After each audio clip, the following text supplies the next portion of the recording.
Porodica Mladenović iz Kacaba će izgradnju porodične kuće započela je pre 24 godine, ali nisu ni sanjali da će 4 godine živjeti u njoj bez električne energije.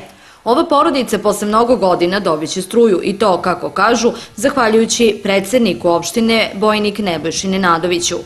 Podnosili smo zahteve i obratili se nadležnima, ali ništa nismo uspeli da uradimo. Bez struje neko ne može da izdrži ni jedan dan, a mi smo izdržali 4 godine. Zahvaljujući predsedniku Nenadoviću, mi smo dobili i vodu, kaže Nataša Mladenović. Postalo mi je stvarno i neverovatno da ću ja da uvedem struju ovde. I vodu i struju. Znači prvo smo vodu rešili, sad smo i struju.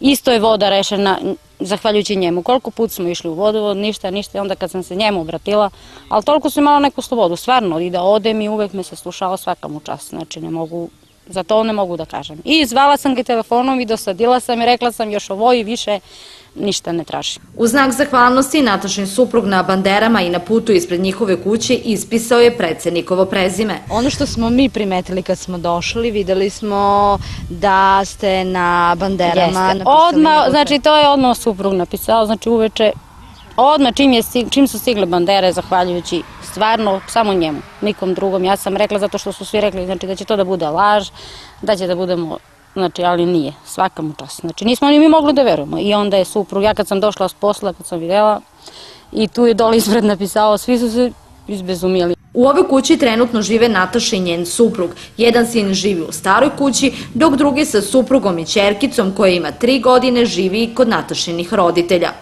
Porodicu Mladenović posetili su prvi čovek opštine Bojnik Nebojša Nenadović, predsednik Skupštine Dejan Stojanović i njegov zamenik Dragan Stojanović sa saradnicima. Nakon prvomajskih praznika, kada dobije struju, porodica Mladenović konačno biće na okupu.